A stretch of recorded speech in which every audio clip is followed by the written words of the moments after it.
remote instruction. I will say that the effort of everyone, the students, the faculty, and the staff have been amazing. We have transitioned 80% of our offerings into temporary remote instruction, and we are doing it every way we can do it. Our students and our faculty, they hadn't used Canvas as much as was used on the credit side of the campus, and so we're using Zoom, we're using Remind, we're using different apps to be in communication with the students. We're providing our instruction in a format that students can access over their phones.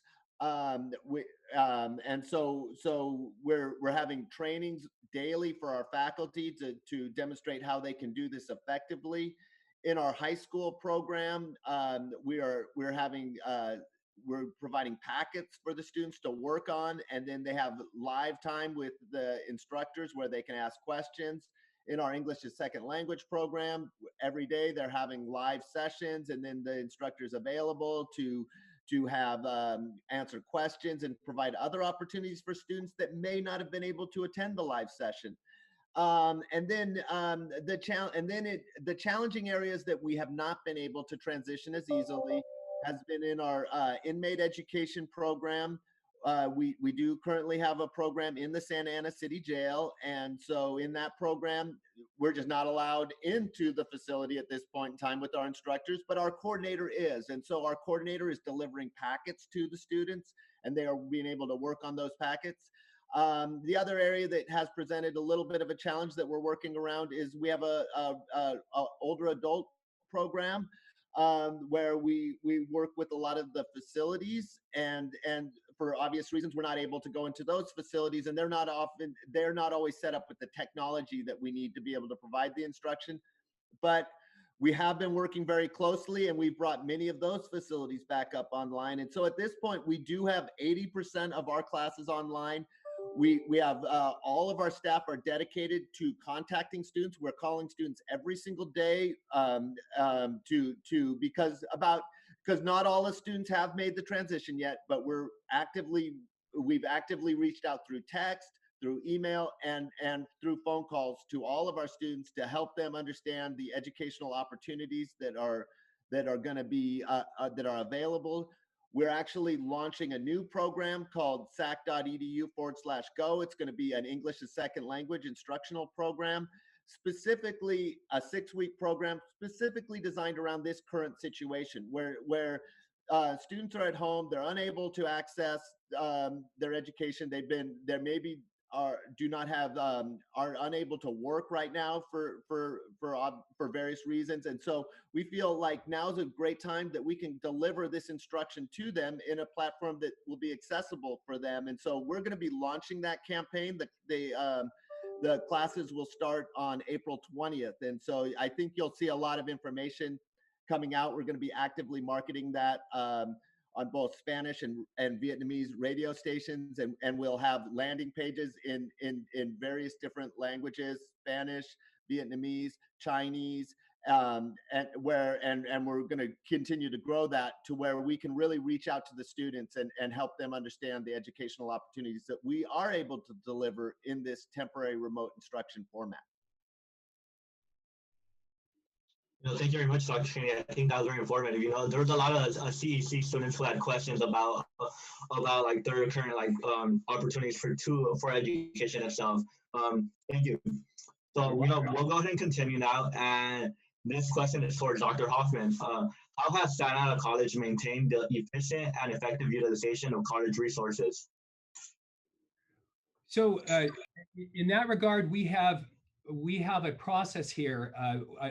Part of our budgetary process involves the request for resources, and the request for resources has to be based on planning. In fact, our accrediting body, ACCJC, requires that we integrate planning and budget.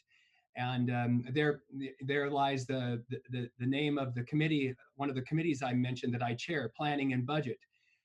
So each year, we have a budgetary calendar that we follow that allows us to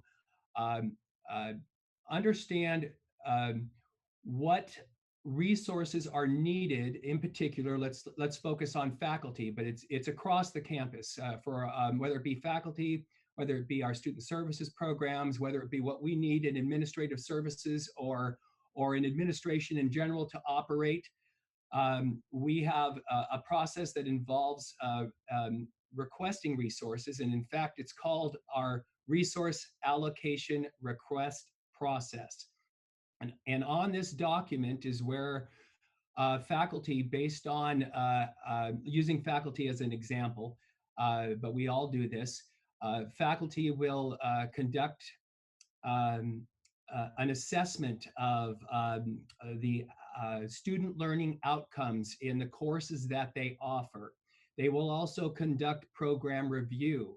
And based on the measurable results or outcomes of the courses that they offer, the programs that our students enroll in and pursue certificates and degrees in, there are resource needs that they have, especially with our career and technical education programs, of which we have many. We have 36 programs of study on this campus, career and technical education programs of study.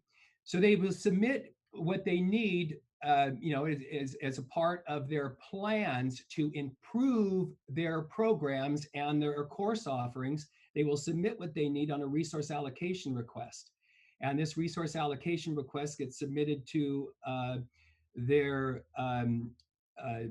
division deans. Again, it's easier just to focus on one area, so I'm going to focus on what the faculty do.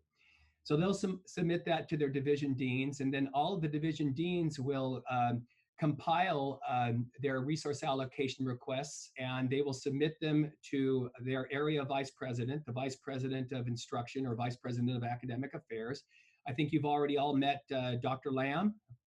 And then the deans and Dr. Lamb will have meetings to determine priorities. And the reason why we need to determine priorities is because we don't have an unlimited amount of funds. And typically these resource allocation requests that if you were to add up the totals, far exceed what we have to spend.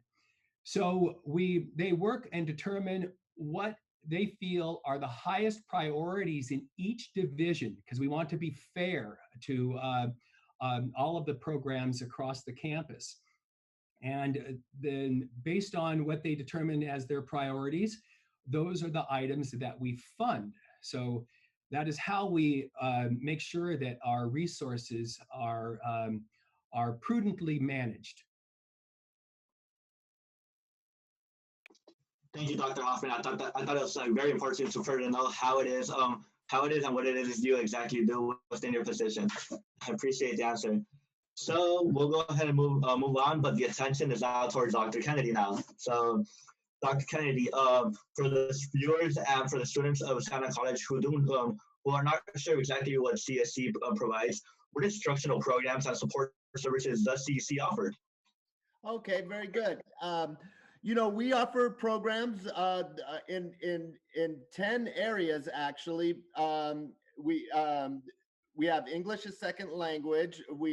And that's our biggest program. We help individuals learn English, and this is so that they can be successful transitioning to Santa Ana College, and also into workforce, or just for their personal lives so that just to improve communication. And then we have our high school diploma program. We have adult basic education. So this program is actually designed for individuals that, for whatever reason, have less than 8th grade reading and writing. And so we work very specifically to develop those skills, help them then transition to our high school diploma program and then into Santa Ana College or the workforce. We have our older adult program, which is designed it's really a science-based program that is designed around keeping individuals healthy, mentally active, physically active, and the studies show that this really has a great benefit in terms of of lowering of a societal benefit for the individual, obviously, of being more active and being able to be able to be able to not only move around and keep mentally sharp, but for society in general, it really has been shown to reduce healthcare costs, long-term healthcare costs. So that's a very important program. We have our parent education program that we offer. And certainly career education is a major focus of our program. So we offer all computer classes. We offer things like accounting. We offer many pathways into Santa Ana College in auto, for instance. We have an auto pathway. We're developing a welding pathway, a pharmacy technician pathway. We have a great construction pre-apprenticeship program that directly leads into working in the trades. We work very closely with the different unions with this, and we can place individuals directly into the union. So that's been a very wonderful program for us. In addition to that, we have a health and safety. We offer programs, other areas that we're going to be starting a certified nursing assistant program. And certainly we have the other program that we're very excited about is our Project Rise program. And this is really to reduce recidivism of formerly incarcerated. So we're actively working with formerly incarcerated individuals and helping them get the education they need so that they can work and be successful. And we're actually gonna, have a special construction pre-apprenticeship program specifically for recently released individuals. And so that's some of the areas that we're involved with. Certainly we serve a lot of the community. As I stated before, we actually serve 20,000 people each year at over 50 sites in Santa Ana and Garden Grove.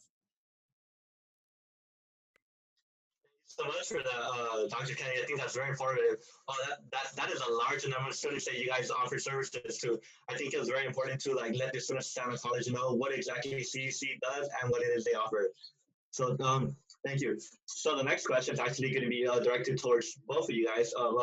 Either or could go first, but what appeals to you about this particular administration job that you guys currently both hold? So can you repeat the question? Oh yeah, of course, no worries. So when applying to Santa Ana College, what appealed to you when you currently applied for the current position that you hold? I can go first. Is that okay, Dr. Kennedy? Yes. Okay, so this position that I currently hold actually ticked a lot of the boxes from my experience, my knowledge, and my background throughout my entire career. Some of you have been around maybe the college long enough to know that prior to assuming this position that I'm currently in as Vice President of Administrative Services, I was the Dean of Human Services and Technology, and I was also the Dean of Career Education and Workforce Development for Santa Ana College. And I did that for 10 years.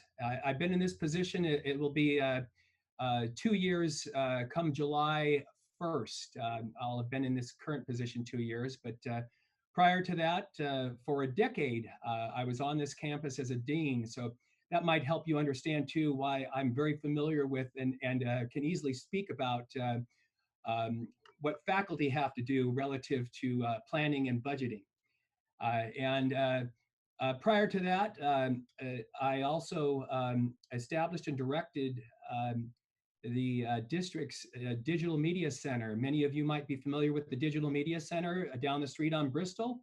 I brought that project out of the ground, and I was hired based on my background in construction. I happen to be a licensed general contractor.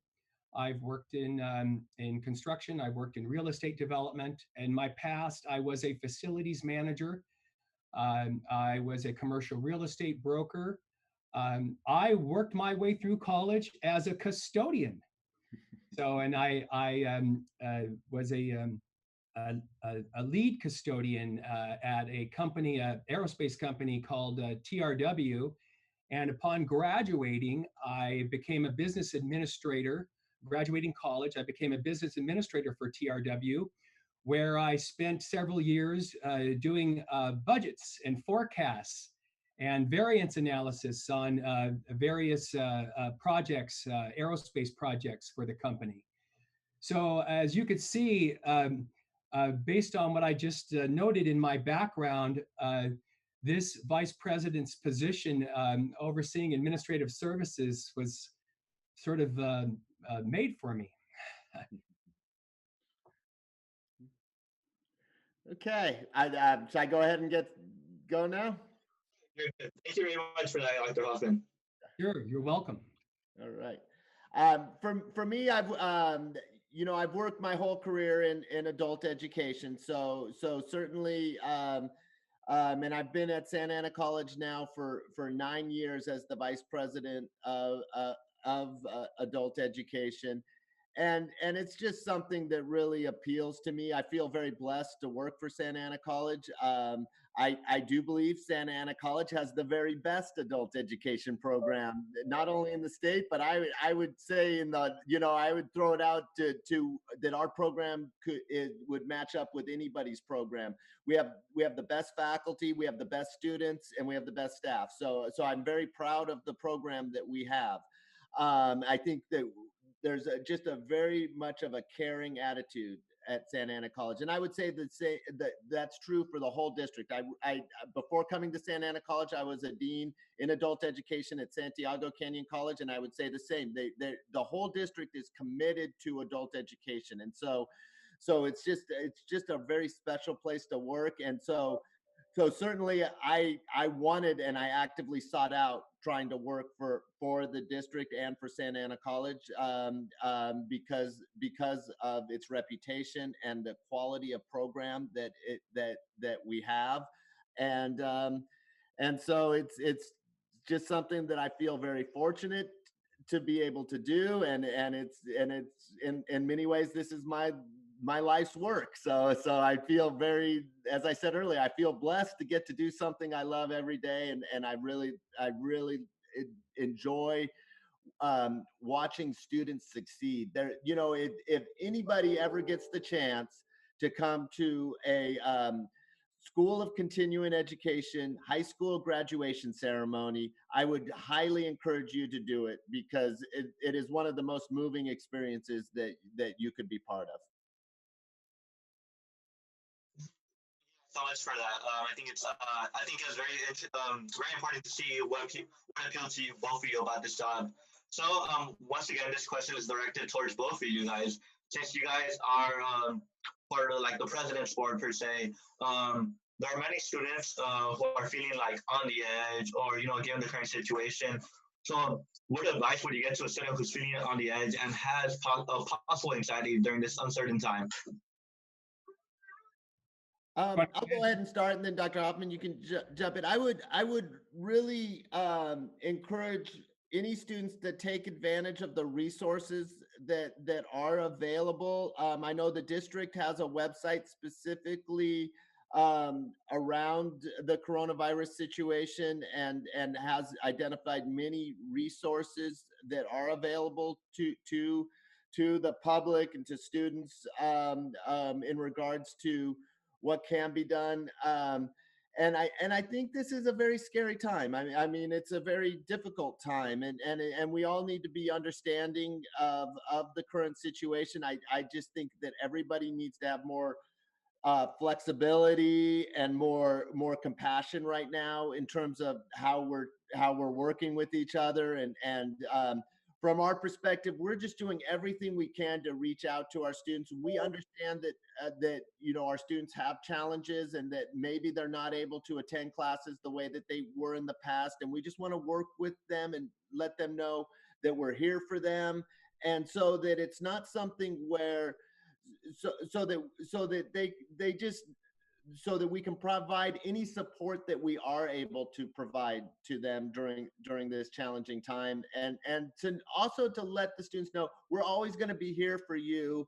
You know, we're going to be here for you virtually right now, and then when this is over, we just want you to come back to our educational programs. We'll be opening up back all of our sites, and we'll be continuing what we do, because we just believe how important it is. But it is a very, we just have to acknowledge it's a very challenging time right now. And I'd like to add to Dr. Kennedy's comments. You talked about how we're part of the president's cabinet, and I can assure you, the members of the president's cabinet, we meet almost on a daily basis, and we do so in particular to keep our fingers on the pulse of what's going on with our students. We want to make sure that our students are taken care of. We want to make sure that our students are aware of the resources we have, but we also want to keep our finger on the pulse of how our students are feeling. And we're very engaged with not only our students, but our faculty and our student services programs. We are conducting surveys because we want to be able to understand what is happening out there and what we can do to take appropriate action to make sure that our students are well cared for and receiving the best services that we can possibly provide. Thank you guys so much for that. I think that was very very important, to give advice to the students itself. I guess this once again, it's another question for both of you guys. Since you guys already are currently in your career, you guys have gone through your educational system or your education. What advice would you guys give your younger self? Go ahead, Dr. Kennedy. Well, but for me, it was just continuing to learn. I had my struggles, in college. Just I've had challenges, and I'm somebody that I had to go back later on and get a master's degree as a working adult, and also my doctorate as I just earned that a few years ago. And so just patience and hard work is the advice that I would give. But really just enjoy the process too, because there's so much. Time goes by quickly, and if we're not careful, it's past, and then we look back and we don't, we realize, oh, I was so caught up in doing all this stuff, I didn't take the time to enjoy it. I think education should be enjoyed. The learning experience, learning new things, interacting with the faculty, interacting with classmates, and doing projects. All of these things are tremendous opportunities, and the advice I would give myself would be, make sure that I'm really valuing it and getting the most out of all of these experiences. And I'd like to say it's really important. I've learned, pursue your passion, pursue what you have strong feelings about. And you'll find that over time. You'll find that as you progress through your education, as you enter into a career, there will be changes in your life.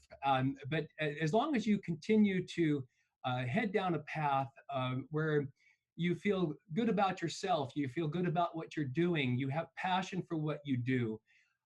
These are things that have driven me throughout my career, and I've sort of given you an indication of my background. And as you could see, I've made a number of different changes until finally I made the determination that working in higher education and serving our students and working to help them be successful in their education and in their careers was a passion that I had, and I continue to have a great passion for. And that's what drives me. It drives me every day. It drives me to, get up in the morning and feel great about what I do and want to come into work and continue on.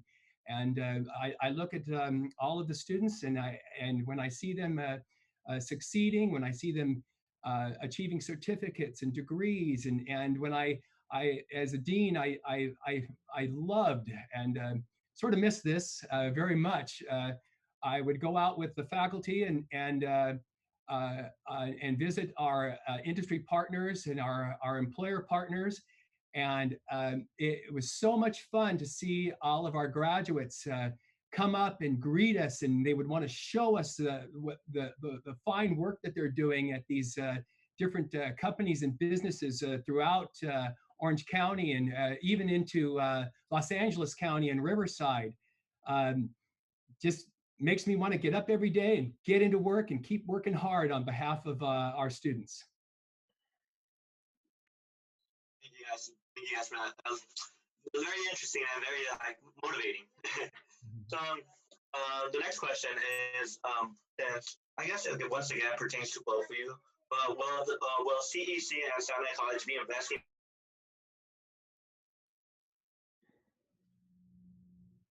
We lost you there. If you could hear us, you sort of froze.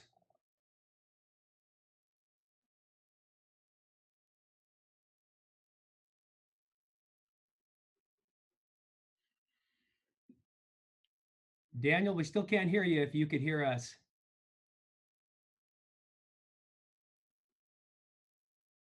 Sorry about that. I'm going to go ahead and mute him and see if he eventually comes back to us. But the question that he was going to ask next, it was for both of you, actually comes from Eldon. They're wondering if SAC or CEC will be investing any additional resources such as laptops, hotspots, tablets, to make it distance education more available to students right now with the current climate. Yes, we are doing that. We've had the Digital Dawns program for many years, and so that's really the template which we would seek to provide those resources. So we were providing, tablets and devices for 3 years now. We've been doing that, and so I think that's helped it in this situation now. But we do want to expand that program. We are looking to different opportunities where we can grow and provide that type of support. And so that is something that the President's Cabinet discusses just about every time we meet, is how we can provide the resources that our students need. Yeah, and I know right now there are ongoing discussions. I know that students have communicated to faculty the needs that they have to be successful in our temporary remote instruction courses in particular that we're offering. And again, as I've talked about, these are discussions that take place nearly on a daily basis in our cabinet meetings. And we are absolutely looking at what is being brought forth from the faculty to the deans to our vice presidents as to what we now need to invest in to ensure that our students can continue to succeed in this in these times right now, these challenging times. And then once everything goes back to normal, how do we ensure that this investment stays, keeps getting good use out of it? I can answer that. Like right now, for example, we're looking at investing in additional laptops, and we have a process that that has been discussed where we're going to make sure that we check them out responsibly, and as our current situation changes and we normalize in our operations, we have every intention of having that continue to happen, especially for students that may not have such resources at home, like laptops, so they can continue to check these laptops out and use them to complete their homework, assignments, and projects, and the like. We're also assembling community resources. You know, we have on our websites, we have information about how, and we're communicating this in other ways as well, through social media, as well as sometimes through phone calls when needed. Different providers, many of the internet service providers right now are offering free or low cost internet options. And so we're really trying to help facilitate that for students that may have issues with connectivity at home. And so we're trying to provide any support that we can, because we know that this is a very difficult situation for the students. Right. And then Dr. Hoffman, earlier you had mentioned like a deep clean and everything like that. This question comes from the audience. Is there an option of hiring more facility workers, or how are the workers taking on this task?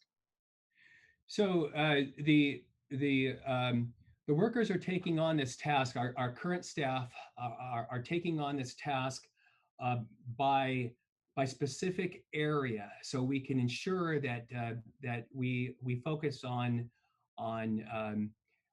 probably for lack of a better term, the most high use areas on campus, and those, for example, happen to be our restrooms.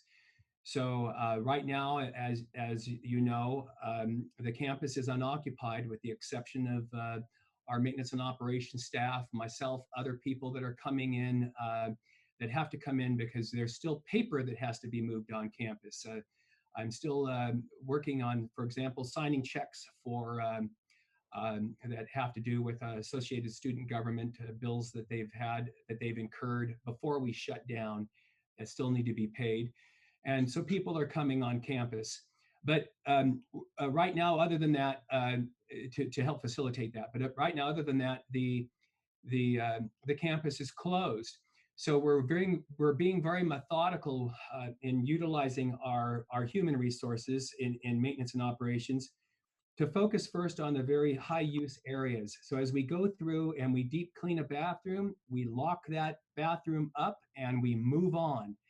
And then we're going to be working on other high use areas, such as common areas in the buildings, lobbies and the like, classrooms, classroom surfaces, division offices. You know, a lot of people move in and out of the division offices, so working to sanitize surfaces, working to actually go through methodically through all of the buildings. We have crews that are actually cleaning the carpets, waxing the floors. We're even going outside, working to go outside and police areas where we've seen that there might be spills and other things that need to be taken care of. So that's how we're proceeding. We have this deep cleaning checkoff log that I made reference to earlier, and it's broken out by areas, bathrooms, classrooms, offices, common areas, and even you can even think of sort of our larger common areas. We have our gymnasium, for example, our library. These are places where people come and aggregate, and we want to make sure that those are clean for the return of our students. Thank you. And then, you know, I don't know if you guys are allowed to speak on it, but this question has come in a couple of times. Do you guys see the campuses reopening anytime soon, or is there a plan in place even after they open to continue those like deep clean measures that you guys are continuing at the moment? Yeah. I can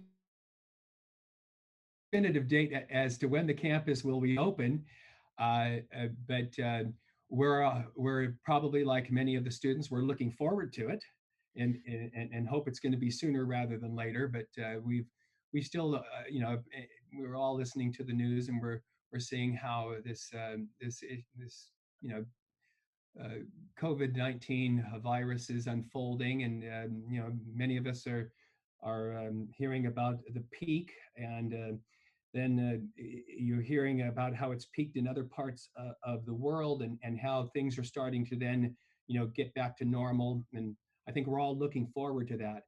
But I mentioned that we have this this process that we've instituted for deep cleaning that includes logs and inspections. Well, that process has a corresponding daily cleaning process. We have daily cleaning logs and daily cleaning inspection. As I've told you in the past year and a half that I've been in this business, I'm getting close to 2 years, been in this position.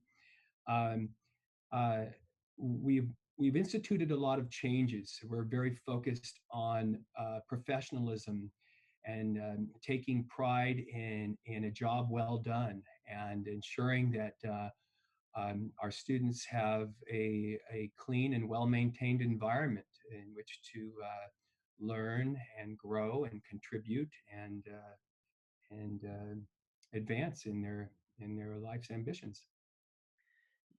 Yeah, and I would just like to add that, although we don't know exactly when we're going to be coming back to campus, right now we're actively preparing for summer, and so we're developing 2 summer schedules right now for continuing ed. This is for adult education, where we're having to realize, okay, we're going to need a schedule for if everything returns and we're going back to campus, but then we also need to have a schedule for if we remain in temporary remote instruction over the summer. And so we're actively doing that planning as we speak. And so we're going to have programs there to serve the students in adult education and over the, and we're going to continue the operation of the program, as best that we can, whether we hope that as soon as possible it's back to face-to-face instruction, but otherwise we will have a very large offering through temporary remote instruction. Oh, thank you guys so much for that. We're back on track. We had a bit of technical difficulties, but it's all good. So this next question, once again, directed towards both of you guys. I think that was a very important question that Jonathan did mention. How has your guys' experience working with Dr. Rose been, and where is the college headed in the future? If you guys could speak to that.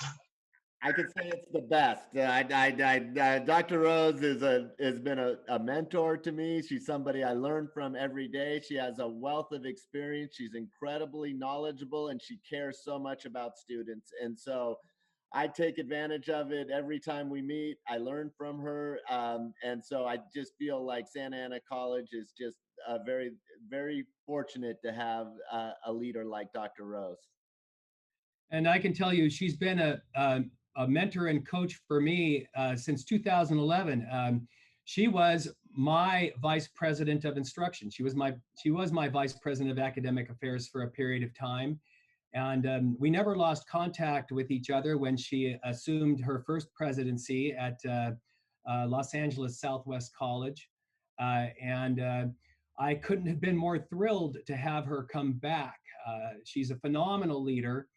And if you all could see what Dr. Kennedy and I have seen over the past 4 years that she has been the president of Santa Ana College, you would get to see, and you would be as excited and pleased as we are under her leadership. You would see incredible changes that have taken place in how this college operates and how this college has now become a very student-centered college focused on education and instruction and providing students with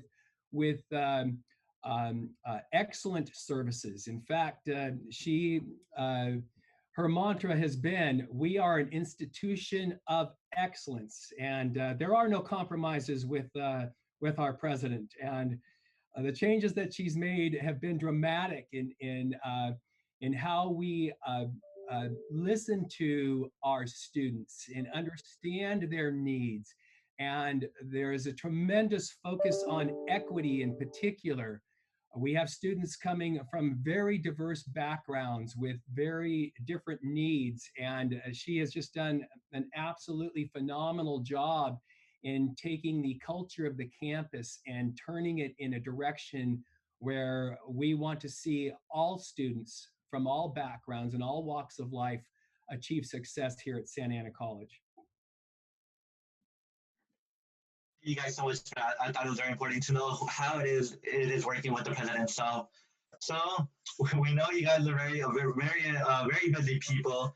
So before we decide to end, would you guys like to add any closing comments for the viewers and students at Santa College?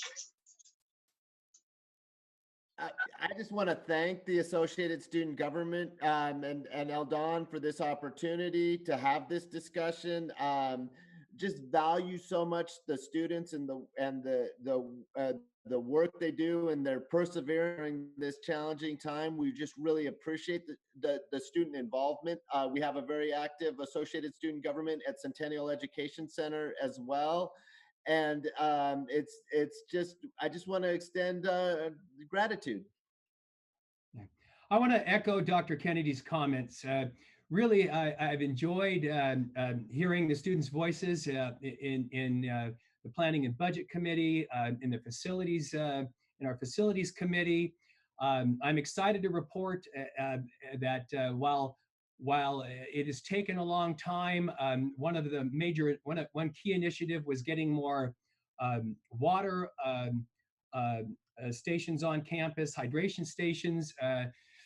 We have a process that was instituted when I first came on board that didn't exist before. But again, you know, we're a government entity, and we have